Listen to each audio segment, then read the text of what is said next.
hurricane, a tidal wave. Essence perfect, life looks brilliant. Give me more of this.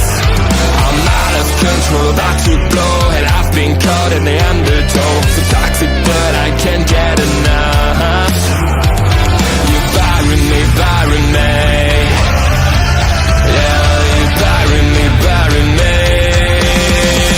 You've got me hypnotized. Push me out of myself. You've got me hypnotized. I can see, I can hear, going crazy, but the light has got me hypnotized. You've got me hypnotized. And get you out of my hand again.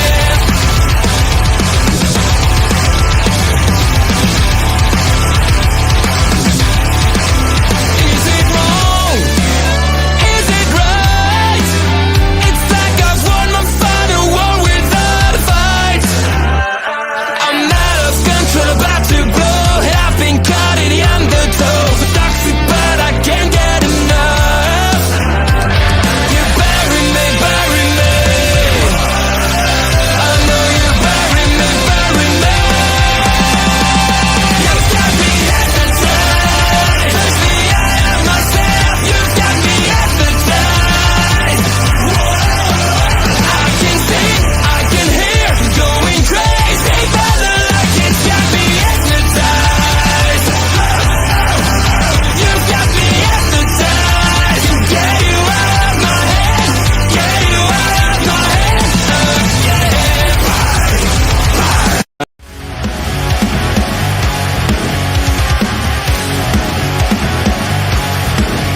Please note.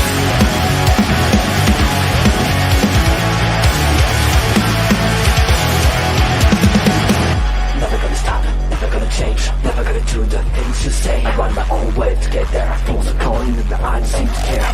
In the air, no more crowd, just the opposite kind of few clouds. So tell me the storm is coming for the sake of all your lies. Why don't you try to be wise? Now that I need you, why?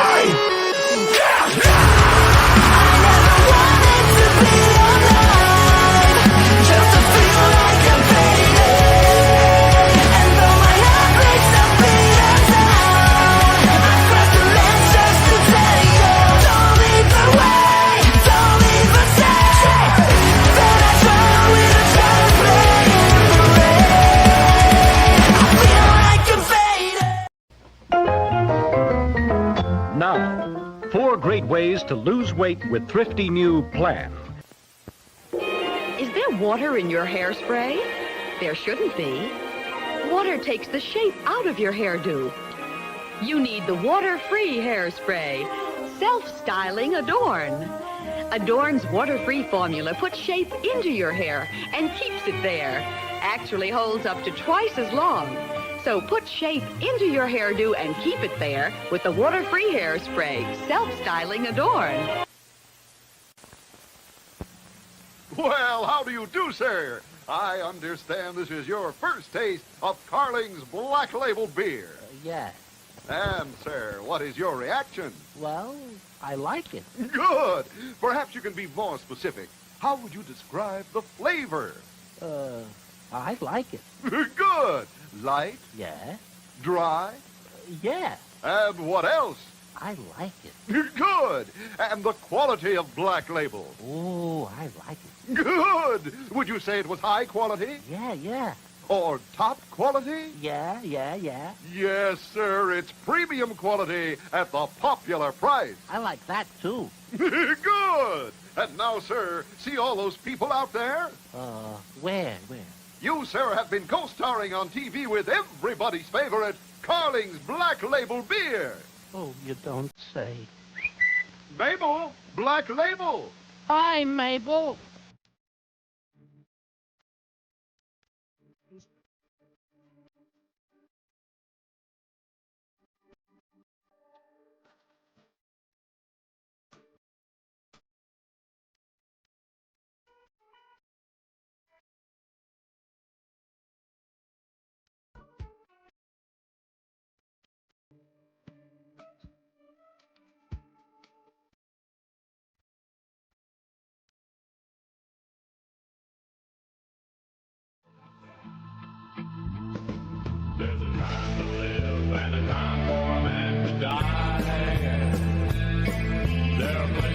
dead man in the earth and the sky. Don't you venture too far now, 'cause you can't come back from the place where the good guys always dress in black. When you go to the old saloon at the dead South End, gonna find you a man there wants to be your friend. If you dare to deny his wish, you'll be dead by dawn. So give him a drink and a smile and then move right on. Rednecks with white faces, don't go putting them down. Rednecks with white faces, they ain't no rodeo clowns. And boom, just like that, it's Thursday night, and you know what that means. It's party time with the Video Bros. I'm Bobby Munson, and the man beside me, he's the man with the angelic voice. He's Papa Smokes. Papa Smokes, happy Thursday. How you doing, brother? Woo! Happy Thursday to you, Munson. I'm doing great. That was an awesome intro. I'm glad to be here. I'm here where I always want to be on Thursday evenings, Ring Respect Radio, and even more exciting, one of my favorite episodes from my favorite series. It's a trip through the territories, Munson. Yeah. Speaking of trip through the territories, Papa Smokes, we have got some very cool news and a little bit more locked in with what we got going on for November's edition of A Trip Through the Territories that we're very excited to talk about. I'm going to let some more people trickle into the live stream here before we go let everybody know about next month's big version of A Trip Through the Territories. And I'm telling you, this is off the charts, Papa Smokes. We're taking it to the next level. As BDJ is joining us up in the house. What up, boys? Time for another Trip Through the Territories. You bet. BDJ, you better be prepared, my man. Your title, your Twitch chat championship is on the line on October the 31st. We're also introducing a new made-up championship that night, Papa Smokes, because you know that the two of us, along with the Honor Ramble team of Kimmy Sokol and Auntie Collins, are going to be participating in a live capacity with Ed Fry's hosting, going after the very first OLE. What was it? The OLE TV Championship. That's what it's going to be called. The OLE TV Championship. That's what we're rolling with. It's going to be great. I'm looking forward to it. And Basser's up in the house. Hey, boys, almost PPW time. Yeah. You bet it is, Basser. In fact, Papa Smokes, I think it's safe to say that next Thursday night right here on Ring Respect Radio, it's going to be our all-out Ring of Horrors 3 preview show going down for you. So if you want to learn all about the Ring of Horrors going into the show coming up on the 26th, then you're going to want to be here next Thursday night with myself at Papa Smokes talking all things Ring of Horrors. Who knows? Maybe I'll get off my lazy ass and ask a guest to join us at that point in time too. See if we can, maybe we get one of the fans. Maybe we get somebody from the locker room. Who knows? We'll find somebody entertaining and fun to hang out with on a Thursday night. Possibly come join us. Sounds magnificent, Munson. There's a whole bunch of stuff I'm waiting to discuss about Ring of Horrors. All these little developing storylines have kind of been coming to a head in PPW, all leading up to the big show of the year, Ring of Horrors, the Halloween spectacular that all the fans love so much. So we are going to have tons to talk about. Would love to have a guest for that, too. Well, we do appear to have an offer here on the table from Basser. Yeah. He does say he's free. Yeah, Bass, you're always welcome on Ring Respect Radio, my man. So yeah, 100% come join us. We might ask one other person as well too. We could make it a whole crew of us talking about it and get some extra opinions. We'll see. But Bass, you know where to find me, brother. Text me. We'll talk about it. We'll get you on the show for sure. The Twitch champion wants to be on the screen, does he? Oh, interesting. Interesting call here. What do we think about this one, Papa Smokes? Should we bring the I'm BDJ? totally down with that. The BDJ is, of course, officially now the longest reigning Twitch champion in OLE history. So I think we should afford him some respect. Yeah. Well, BDJ, if you're free next week and you know how to keep it clean, brother, I've trained you well over these months. I think we can officially get you on screen not have your foul mouthness take over the show. Yeah, I could be down with that. I could be down with that. It'd be fun. BDJ and Bass He on was the just screen. testing your. Yeah, he was just testing your boundaries, Munson. Oh, I know. He can test them all he wants. There's on-screen boundaries, and then there's the shit I let you guys get away with at PPW. I mean, two totally different things. We're respectful on OLE. We're absolute drunk pieces of shit at PPW. What can I say?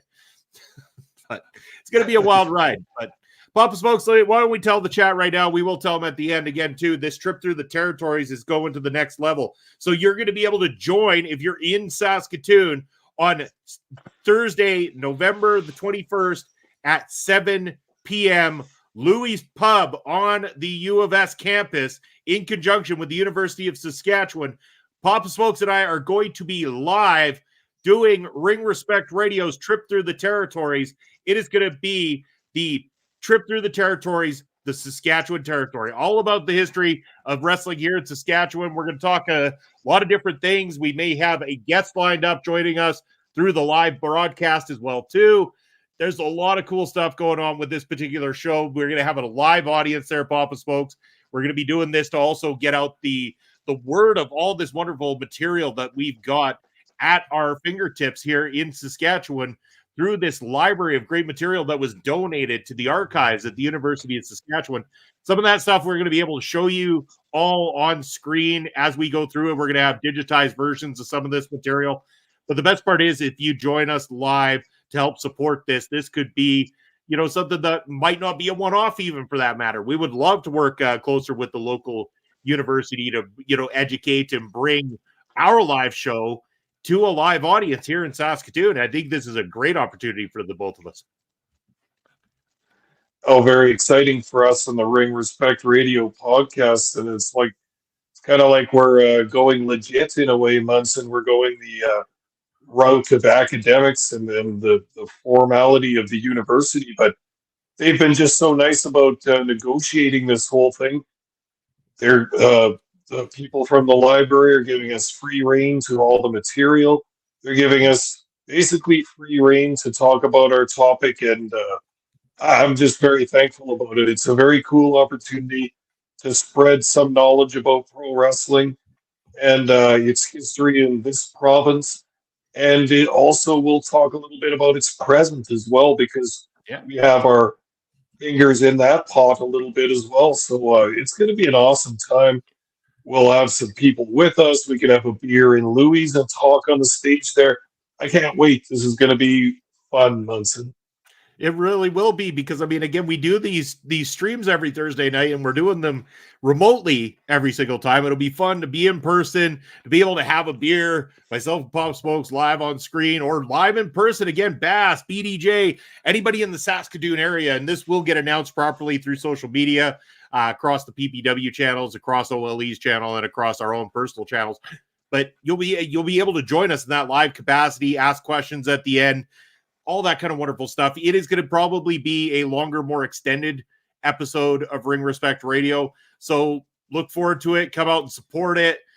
Be noisy at it. Whatever you need to do. It's going to be a hell of a time. I can't wait. I really can't, Papa Smokes. This is a great opportunity to take this show to a whole new height. And, the thing I'm interested in is we've never done this in front of a live audience before. Like we've got live audience virtually here, but not with also having a live audience watching us in person.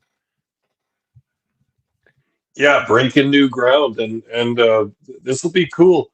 And even just to promote wrestling in general, a university campus is quite a place to do it, because where else is a greater concentration of young people with free thinking and open minds, hopefully. And we might be able to get through to some people. Very cool, very cool to be a part of preserving wrestling history in this province. You bet. And again, the part of this whole thing we're working with them on is talking about some diversity over the years in wrestling, where it lacked in the olden days versus to nowadays, where you'll see more opportunities for women and intergender wrestling and people with the LGBTQ plus community being more included in things and not being, utilized in ways that were insensitive, when the older times of pro wrestling. So, we'll be there to educate a little on that side as well too, but also to just generally bring you that history is what the main point is. We are going to hit home with all this collection of history that is at our fingertips. It is there for anybody to go and check out. These archives are great. They've got old VHS tapes of shows that were taped by somebody's camcorder, and I'm not talking big name shows. I'm talking like our level shows here, Pop Spokes, like PPW stuff. There was Video Bros before there was Video Bros out there taping on the old VHS tapes. Yeah, exciting to think of too, and I can't wait till we get the opportunity to go to special collections in the library and get a chance to sift through some of this shit. Pardon me, some of this stuff. Wow, that was wild. But as you know, I checked out some of this stuff during COVID because I got on the trail of Nathan Hatton's interesting book about prairie wrestling, and then there's a whole bunch of stuff there, Munson. Let's dig into it and find some great and interesting material. Yeah, it's going to be a fantastic time. Make sure that you're keeping tuned in to find out when. Well, obviously we got the date and time set, but tune in to find out how you can be there live in person. But you're going to be able to also watch through streaming as well too. So if you can't join us live in person, make sure that you're joining us along in the regular chats here, where we're going to be able to deliver the show to you as well. Looking forward to it. It's going to be a great time. A lot of work to do, but we will get there. But in the meantime and in between time, we have Amarillo, Texas to talk about, Papa Spokes. We're taking a trip over to Amarillo, territory run by the legendary Funk family. I want to start with, again, you and I sat down, we had a conversation, how we can kind of put this trip through the territories in the right direction to be able to go through the history properly. So what we're going to start with is a little bit of the Texas geography and the pre-war day material revolving around this territory and stuff like that. Papa Smokes, I want to give you the floor. Let them know a little bit more about Amarillo, Texas. For sure. Amarillo, Texas is part of West Texas. It's also in the northern area of a very, very large state. And like a couple of the other cities we've talked about on these Trip Through the Territories series, it's geographically isolated by many miles of highway, just like Kansas City and maybe a couple of the other cities we've talked about. There's nothing all that close of any size to Amarillo. So you got to remember that they had to be self-sufficient in all areas of being a city, not just in terms of wrestling, but they didn't have the major metropolitan centers like Houston and Dallas right next door. They're 3, 4, 5 hour drives away. So we have to take that into consideration when thinking about Amarillo. When we get to the days where it becomes a territory, they're going to have some long drives ahead of them. Yeah, you bet. And I know you had a note here about something about the pre-war days. Did you have anything on that, Papa Smokes, that you were looking to go over as well too before we start getting into the actual territory, the wrestling portion of it?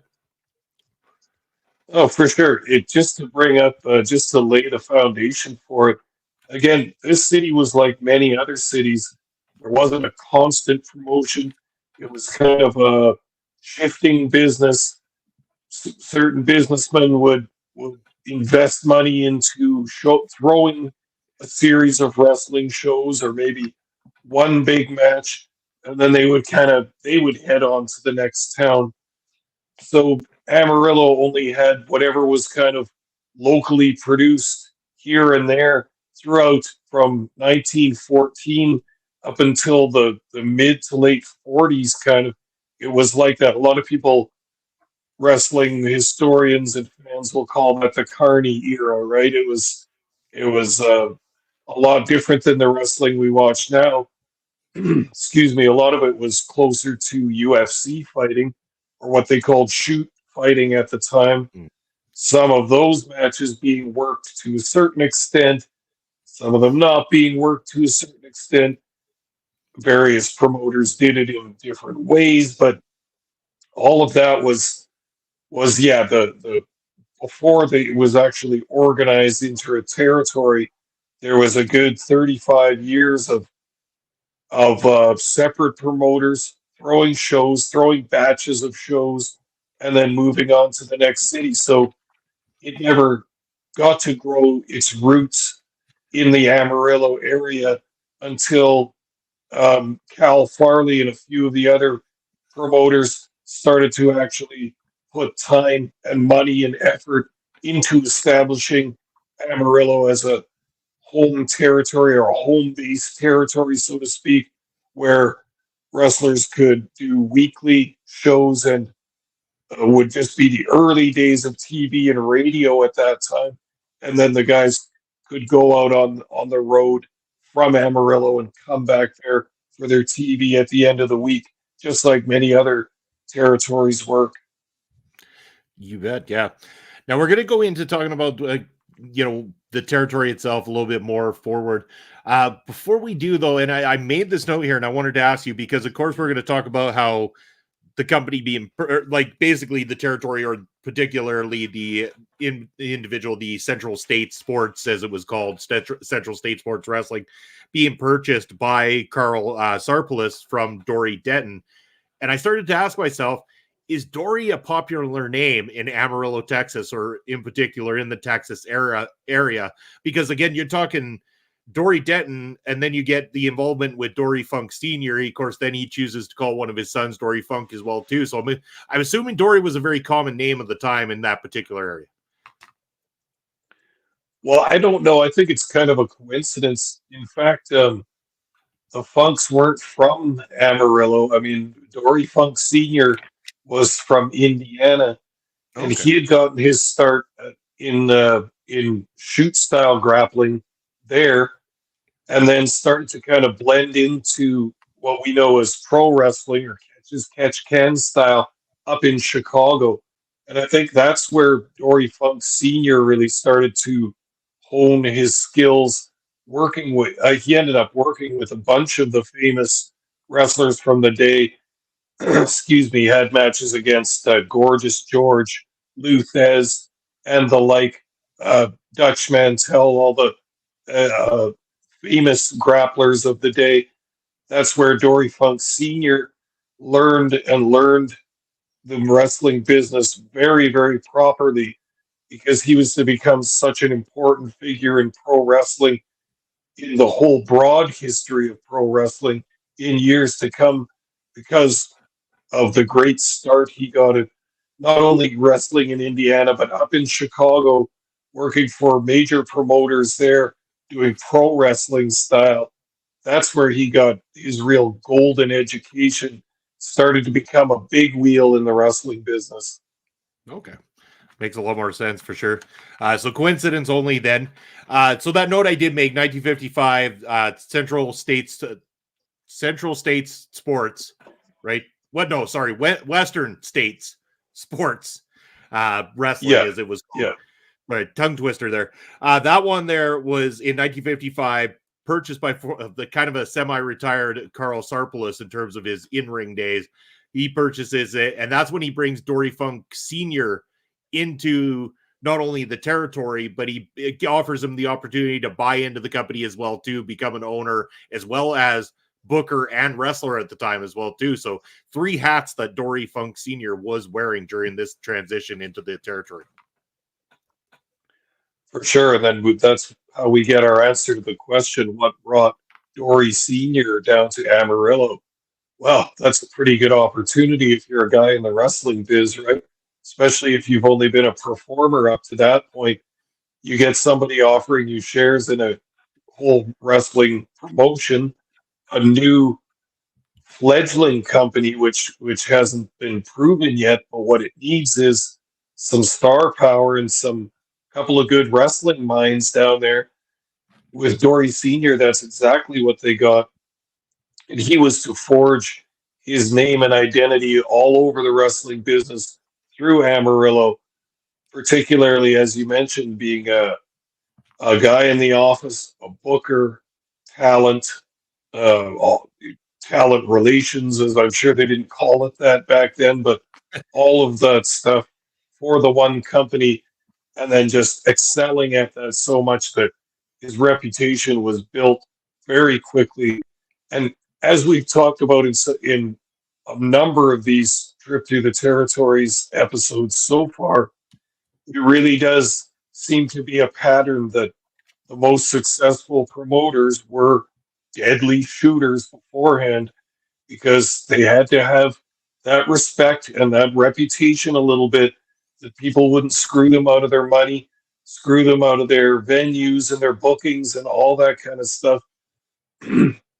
From Stu Hart to Toots Month to the various promoters we've talked about, it helps to be a tough guy, to be a shooter, or I suppose alternately to have one that you trust by your side to take care of those problems. Now, business side of wrestling is a lot different than that today. We're talking about the late 40s, early 50s here. A lot of it was still done through old-fashioned intimidation and a healthy amount of fearful respect for your promoter because he's not there to lose money, he's there to make money. So it's a job you have to be tough for. And Dory Funk Jr. was more than tough enough to get that job done. There wasn't anybody he couldn't whip for a while there, and the boys all knew it. So he had their loyalty and their respect all through that. Yeah, you bet.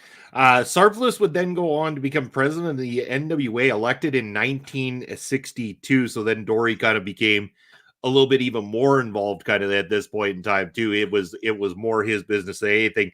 Wasn't fully his business until 1967 though, at the time when Sarplis passed away. Yeah. And Dory had been sort of planting his seeds all throughout that, probably knowing at some point that he might get control in that.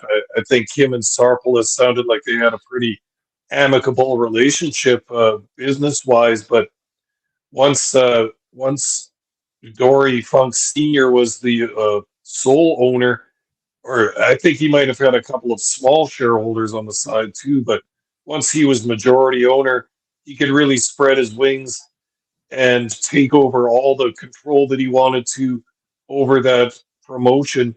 And you can see by the numbers, the payouts, and the houses from back then that they took a very small market promotion and started drawing some pretty big crowds. Had to change venues a couple of times to bigger buildings because they were doing live shows a number of times a week. Once again, going on tour here too, not the short drives that a lot of them like in Tennessee and other places like that. These are long drives. Some of them are into New Mexico. Some of them are into Oklahoma. Some of them are into Colorado, and then all through Texas too. It wasn't uncommon for those guys to have to do 4 or 5 hours there and then 4 or 5 hours to the next place. It's a lot of driving, and in those days, the time in the car wasn't time that was lost, because in those days, before internet and all that stuff, the boys would all talk. The rookies would listen to the veterans, and the veterans would tell stories, give advice, give match reviews, all that stuff on the drive. So the driving part was kind of like the classroom part of your wrestling education. If you were a young wrestler, you could get to pick the brain of some of these veterans and get to hear wild stories of the matches of the past long before you could look them up on YouTube and watch them. You would hear it from a veteran in the car. Yeah, exactly. Look what we got in the chat here, Papa Smokes. It's our good friend Bobby Petito. Bobby Stats, how you doing, my brother? Hope you guys are having a great weekend. Hey, the weekend's just kicking off, right? We got our beers in hand. We got Ring Respect Radio, and it just got better because Bobby is joining us in the house. Also say hello to your good lady friend Diane for us there, my good friend Bobby. Going back to our topic here, Papa Smokes, 1967, Dory Funk kind of takes over full ownership at this point in time of the territory. This is at the time as well, too, that he brings in his boys. This is when we get the introduction now, too, at this time of bringing in Dory Funk Jr. and, of course, Terry Funk as well, who became a legendary tag team in the area, as well as individual stars as well too. They're both in the singles division and as tag teams. These two guys owned that area. Very much so. And again, think of some of the wrestling families that we've researched about and talked about on this show and in the whole wrestling world, from the Von Erichs to the Guerreros to the Harts to the Fullers and all those big wrestling families. This is another one, the Funks, who had the patriarch, Dory Funk Sr., being a famous wrestler, him living his whole life in pro wrestling, so that when his sons are tiny little kids, they're enveloped in the wrestling world as well. There's a ring in the backyard. There's wrestlers stopping by all the time, drinking, talking, telling stories, playing with the kids, all that stuff. You can't help but just be have wrestling soaking into your pores everywhere as a little kid in a wrestling family like that. And we've talked about the Harts and the Von Erichs before, and the Guerreros having a ring in the backyard. It's invaluable because now, when the proper training isn't being done, the kids are playing in it. They're getting a feel for the ropes. They're getting a feel for how bouncy your mat is. They're getting a feel for how to jump up, jump through the ropes, jump off the ropes, all that stuff. And if those little kids play from 4 or 5 years old till they want to be wrestlers when they're a teenager, they're already so familiar with the ring. And it's just the kind of wrestling education that can't be bought or sold. You have to live it. And that's what a lot of these wrestling families did. So you know that Dory Jr. and Terry were in the ring playing, and with uncles and dad and brothers and everything else, you know that they were made for wrestling. They know nothing but wrestling. You bet, yeah. Quick question before we start talking a little bit more. I know that there's mention about when Terry Funk wins his first major singles championship. It was originally a match that Dory was supposed to be in, but unfortunately, due to injury, he was unable to compete. Terry got that spot. Do you, as somebody who's followed it, or at least looked back on a lot of this and has knowledge of these areas a little bit, do you feel that Terry Funk would have been put into that position that quickly, or would it have been a much longer wait before you saw Terry Funk in that position had it not been for Dory becoming unavailable for the match? Yeah, I would think that Terry was destined for the top spot at some point. You might be right in suggesting that it might not have been quite at that time. Terry was pretty young when he was NWA champion, but the fact that Dory held it a couple of times, and I think that Terry would have gotten it at some point anyway, but a lot of that stuff about who the NWA Championship Committee is going to sort of decide on or narrow down to be a world champion for a bit is who's there right now and ready to go. You know what I mean? Like you can't wait for these things in business. Sometimes you might want to wait on a better person, but you also need one right now. So I have the feeling that Terry was ready to go. They didn't want a drastic change from Dory, and they went with him. And what an honor to have that NWA championship reign in your portfolio. Oh, for sure. And it wasn't just the Funks that were known for this territory. Going through the list of different people that graced this territory at different times, like you had some legendary names, and then some that I don't even feel we've talked about much. And I want to talk about one in particular right this moment is Gory Guerrero. I want to bring up the name Gory Guerrero, who became a big star through this particular territory and everything. And then you start to realize the connection of who Gory Guerrero is, the legendary that started another wrestling family, the Guerrero family of professional wrestling. Your knowledge of Gory Guerrero and his time here in Amarillo, Texas. Well, yeah, he's a wrestling god in Texas and in Mexico as well, because he had gone south of the border to get his reps in and to get booked at a bunch of shows in Mexico. He could do that luchador style as well, but the Guerreros always have seemed to be more Texas-based wrestlers, just in the style they do. There's some lucha influence for sure, but they seem more like American wrestlers to me. And yeah, Gory was a god in that area, and now I'm trying to think of the relation. It was Gory might have been the father of Chavo Guerrero, and therefore Eddie's uncle, I think, but I'm not totally sure of that. But at any rate, he was the male head of the family, a large wrestling family in which there were many, many boys and a few girls wrestling out of that family as well. And Gory was good. He not only drew a lot of money and had lots of big feuds and traveled all around the world doing his craft, but he was innovative in terms of in-ring as well. He invented a couple of moves and a few techniques and a few ways of laying out matches too. So his stamp is pretty firmly on professional wrestling as well. Not so much as the Funks, but it's definitely there. Yeah. So the actual connection. So Gory Guerrero is the father of Eddie Guerrero. He's also the father of Chavo Senior. So Chavo Junior being the son of Chavo Senior is that's how the connection of Eddie being the uncle to Chavo Junior. For those who watch the more modern product and have seen the two of them kind of thing. But Eddie's the uncle, but Chavo Junior is older than Eddie, just a little bit. Isn't that weird? Hey, that's the way things roll back in the day. You're that close in age.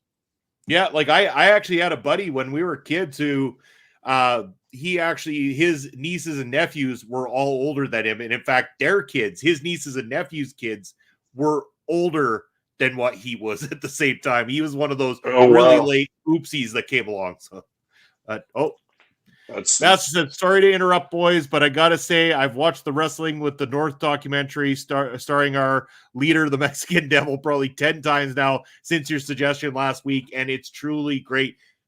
Damn, bastard, thank you for checking it out. And yeah, I mean, it is an awesome documentary, and so glad you got the opportunity to check it out. And don't apologize for interrupting for stuff like that. It's a callback to what we did last week, and it's a major piece of history that we were glad to cover here. And again, Bass, I think it's in August. I think I said it before that the next big documentary revolving around the Canadian Death Tours comes out, or it comes into Saskatoon. And there's a couple dates in August. So if you're around, I think you're going to have to join myself and Bob Smokes for a little show down at the Roxy. And I think it's at the Roxy. I'm pretty sure it's the Roxy. And if I recall, maybe the Roxy serves booze. I don't remember. If not, we'll slip a flask into the Roxy that night.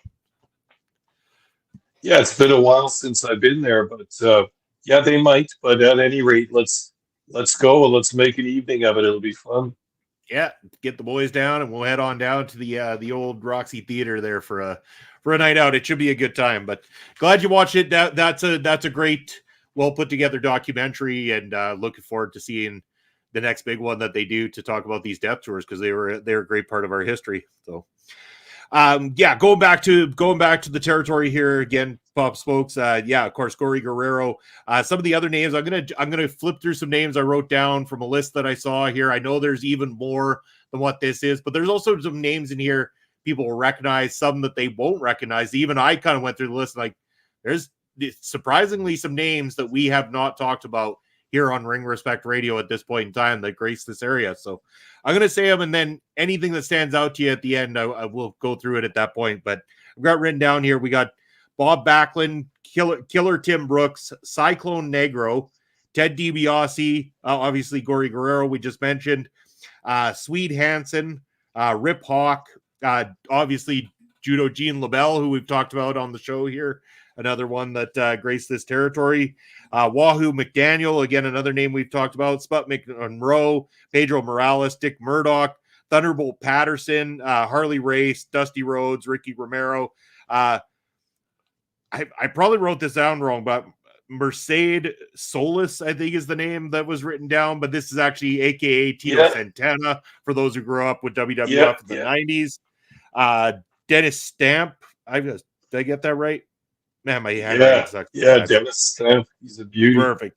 Yeah, Jumbo Serrata, Morris Vachon, Bill Watts, Johnny Weaver, and that's just naming some of the ones that grace the territory. This is not including the fact that this territory also had a great working partnership with Giant Baba and Ricky Dozan of All Japan Pro Wrestling, which saw a lot of the wrestlers crisscrossing between Japan and the Texas Amarillo territory.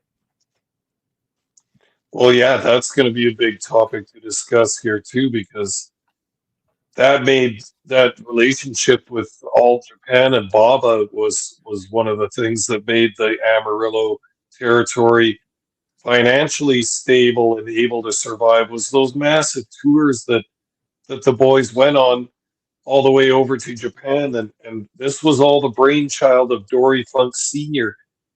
He was a wrestling god to those guys in Japan as well. They knew him, they knew his reputation, they knew he was one of the top wrestlers in any style, but particularly professional wrestling style in North America. So when Ricky Dozan and Giant Baba wanted to get their promotion going, of course they wanted to highlight Japanese talent and everything, but in order to fill the arenas and get the fans in there, just like we like with our wrestling as well, Munson, they wanted to get some international flavor, get some different styles, get some different looking guys than they usually get. So now you had the Funks were just perfect for Japan. Who would have thought, right? But two smiling cowboys, particularly they liked Terry with his blonde hair and his blue eyes and his aw shucks kind of smile and his little jog that he did out with his poncho and everything. The Japanese people just took to Terry. They loved Dory Jr. as well and Dory Sr., but they really, really liked Terry. They liked him like a little brother, like his son. Like they loved Terry. He was worshipped in Japan. So all of this foundation that Dory Sr. had laid in making a strong association with Ricky Dozan, and then after him, Giant Baba in AJPW was just an awesome.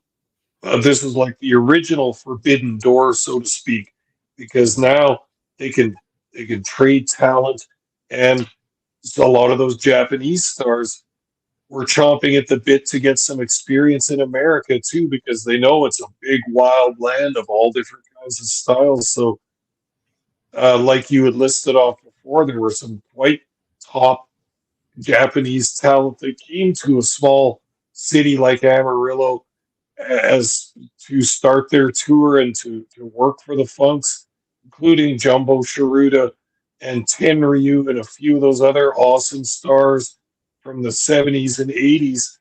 And how fun must that have been for fans to be able to see, on both sides. For the Japanese, you're getting the Funk Brothers and Stan Hansen and Bruiser Brody and all kinds of awesome American talent. And then the U.S. fans get to see the trade of their top guys, Jumbo Shiruda, etc. And that's it's still roughhouse wrestling, but it's a different style, and it's just something a little exotic and something a little different that you get to see at your weekly wrestling show down at the school gym or down at the Armory or the Legion or wherever you happen to go.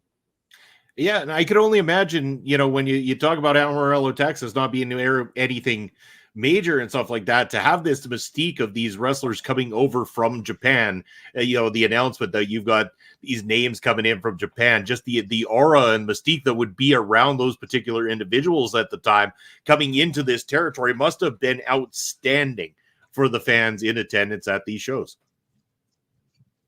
I'm quite sure it was, and I mean, the fans benefited, but imagine the promoters too. There's really starting a scene, starting a pipeline between the two promotions and the two countries to say, hey, we love what you guys are doing. We respect what you guys are doing. Let's get together and help each other out. Of course, in the old spirit of the territories, that was the kind of philosophy where sort of competing on some small level, except that we're all in different cities, states, and areas of the US. So really, there is no direct competition, and they all wanted to help each other make money. Whereas, as we saw later on out of New York, there was a one guy that wanted to take over everything and make all the money, so it ruined the whole territory system. But what a great example of talent sharing that was between the West Texas wrestlers and Tokyo, Japan, with Giant Baba. Excellent stuff. And, there's really isn't that much tape left of the Amarillo shows. I'm sure you noticed that in trying to watch Yes, some matches. At sure least did. on YouTube, there's extremely little. Couple of other resources I looked up, couldn't find too much. Little clips of matches, but not full matches. That's kind of disappointing. However, AJPW has all kinds of tape. They have all their stuff. So if you want to see the stars of Amarillo, Texas during that day, you can certainly watch them in AJPW, including a lot of the people we just mentioned, including the Funks, Ted DiBiase, Hansen, and Brody, etc., etc. You can see their stuff in Japan, which is quite interesting and fascinating to me. Yeah, it really is. I know, like, based on time and stuff like that, Pop Smokes, I'm sure there's a lot more we could keep talking about. I want to know if there's anything in terms of this portion before we start talking about any gimmick matches or talking about the legacy today. Is there anything else that you wanted to touch on before we move on?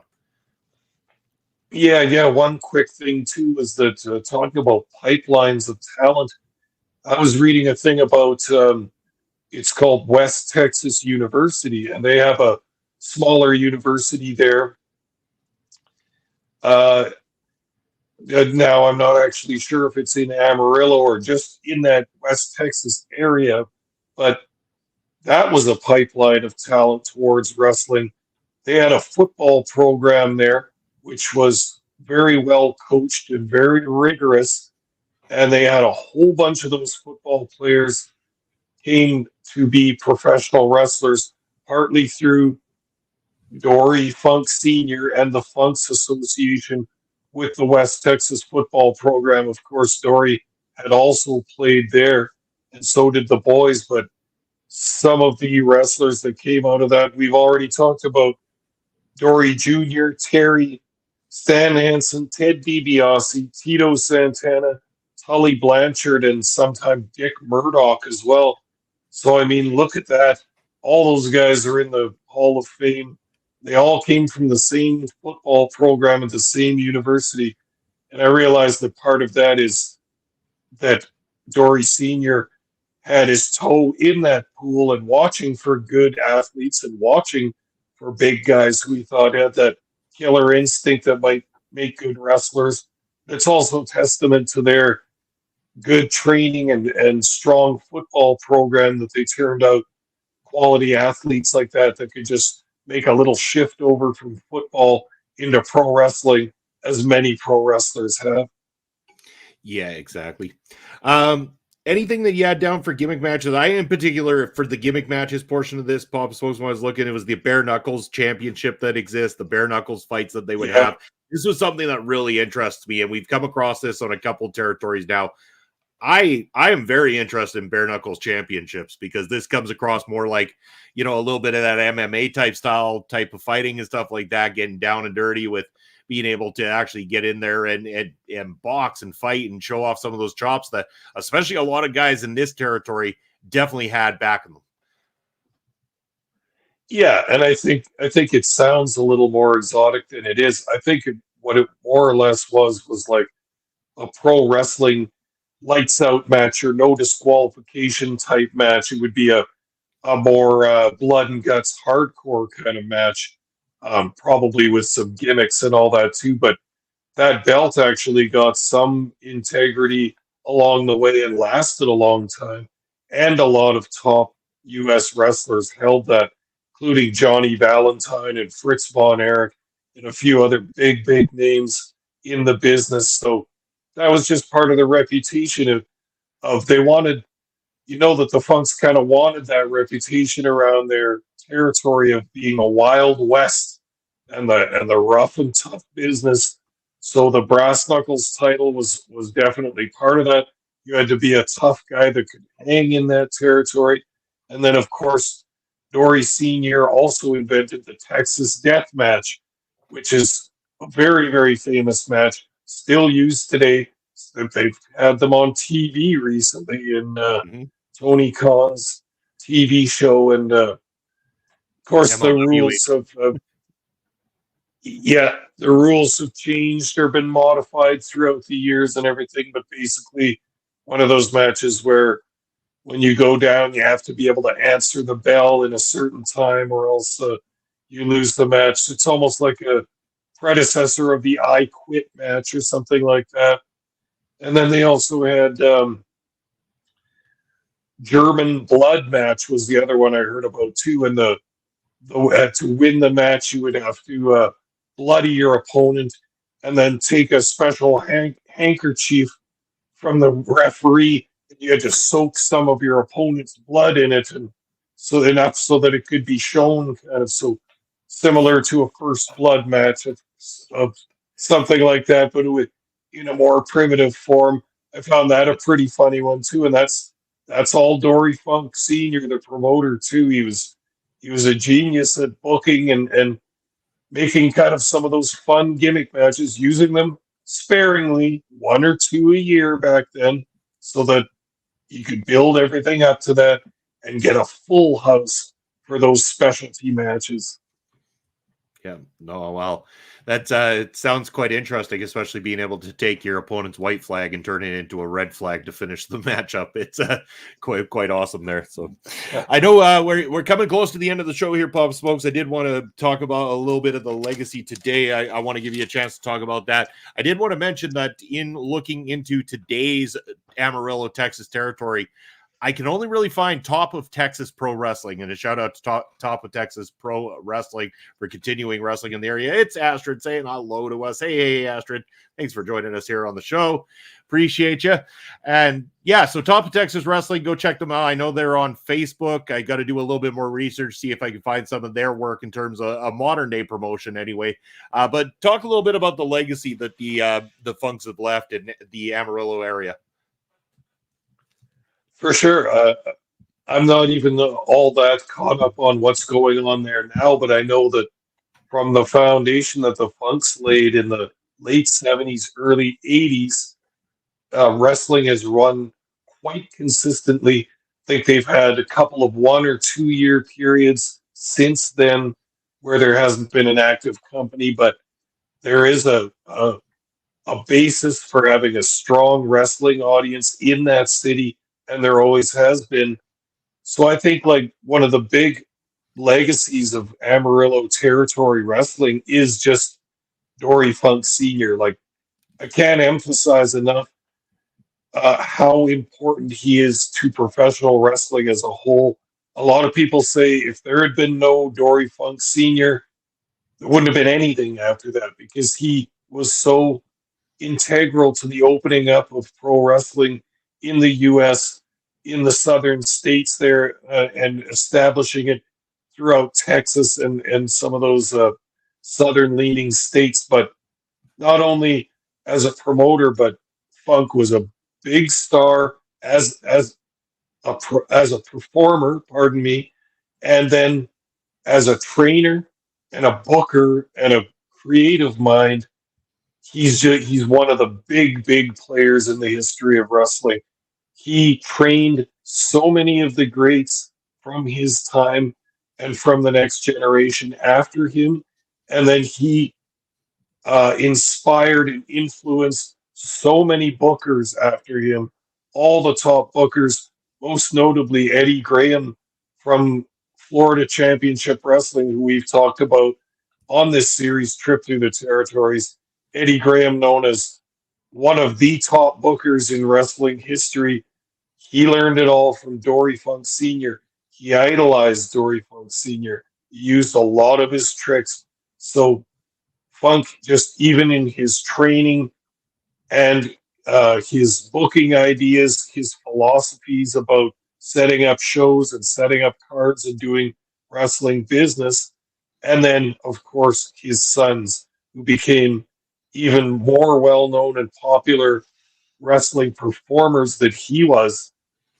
Just Dory Funk Sr. alone, his legacy is just permanently imprinted on the pro wrestling business.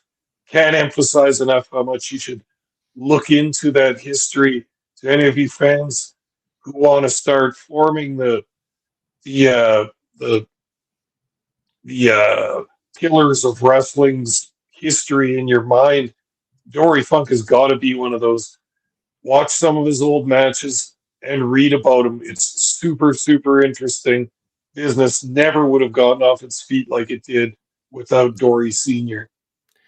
Yeah, and to kind of wrap things up a little bit, I'll let you talk any final thoughts here in a moment, Papa Smokes. But this was an interesting one to study because, again, when we were deciding to go with this one, we wanted to go with something because, with time constraint, we didn't want to make it one of the big territories, and we got a lot of big shows coming up here for Trip Through the Territories coming up. We landed on Amarillo, Texas here with the Funks and everything, and it didn't have the same type of research that we've had available in terms of being able to find matches on YouTube and some of that type of stuff.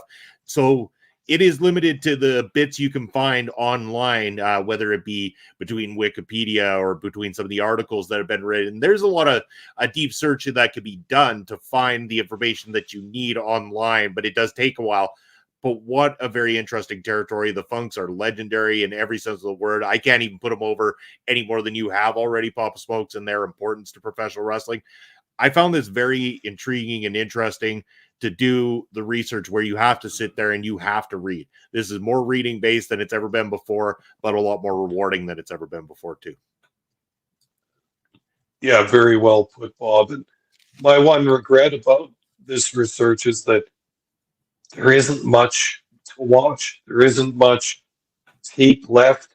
I have a strong feeling those guys weren't even taping very much stuff at the beginning of, portable tape recorders and that kind of thing. Like, like I say, it was the Wild West back then. I don't think they were thinking that people would want to be watching weekly wrestling shows from a territory in years to come. Like, I just don't think a lot of them thought there was going to be a market for that because they did run every week. And it was like, why would you want to watch the old ones when there's another show coming up next week already? But it's kind of a shame.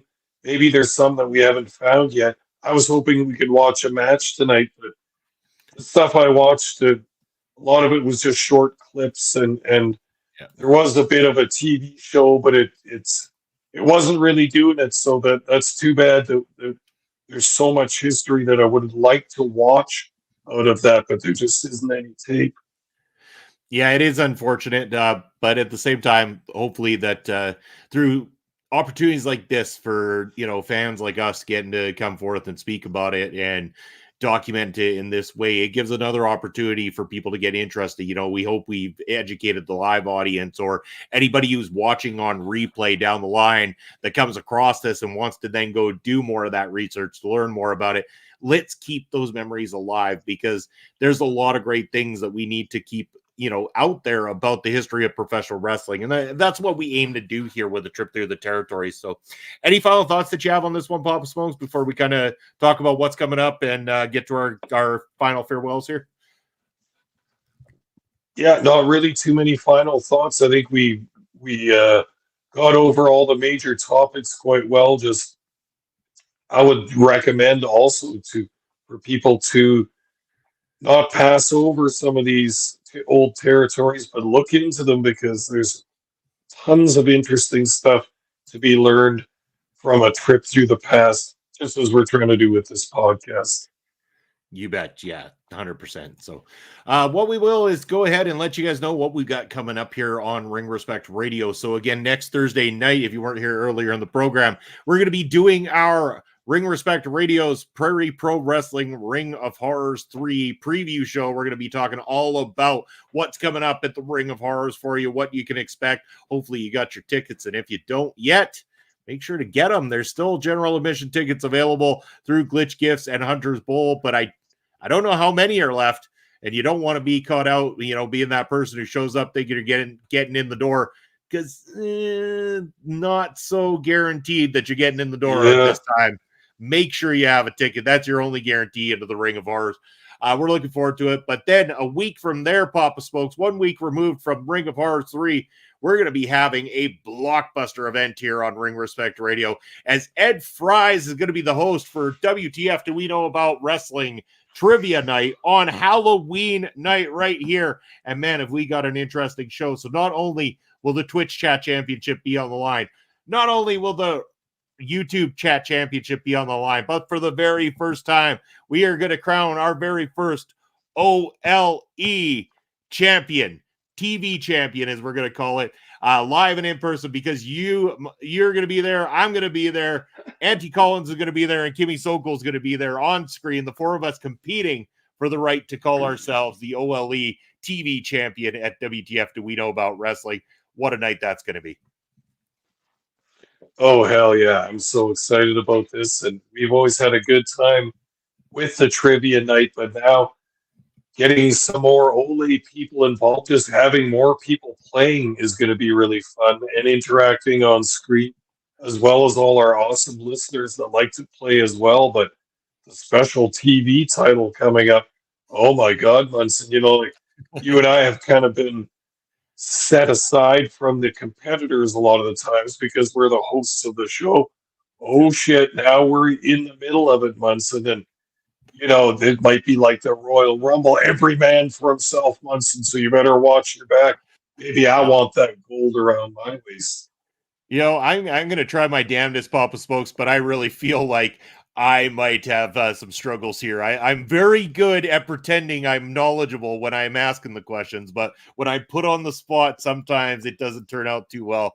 Stay off Twitch. Hey, I'm not playing on Twitch. We're going online. We got our own belt going, buddy. It's all yours to defend against anybody on the Twitch side that night. So we'll see who shows up to join us in the live capacity. But those are those two events. But then, as we said earlier in the show again, too, on Thursday, November the 21st, starting at, so I can't remember if the clocks will change by then, so we will get you a proper time frame. But if you're in Saskatchewan, 7 o'clock Saskatchewan time, potentially 8 p.m. Eastern time, we'll have to find out for sure. Anybody who's from the U.S. or anywhere that actually changes their clocks, let me know if they change by then. But yes, Thursday, November the 21st, we are going to be live at Louis Pub on the University of Saskatchewan grounds, doing Ring Respect Radio's trip through the territories, the Saskatchewan territory, talking about the history of it here in Saskatchewan with a live audience, with also broadcasting to everybody through Twitch, through YouTube as well, too. So you're going to be able to join us either in a live capacity or right here on the channel. So we are looking forward to some great things here coming up. But speaking of great things, one of the greatest things is spending all this money on this beautiful ticker here for Papa Smoke, so he can let you all know where he can be found. All right, sounds good, Munson. I can always be found at Elon Musk's free speech wonderland, known as X, formerly known as Twitter.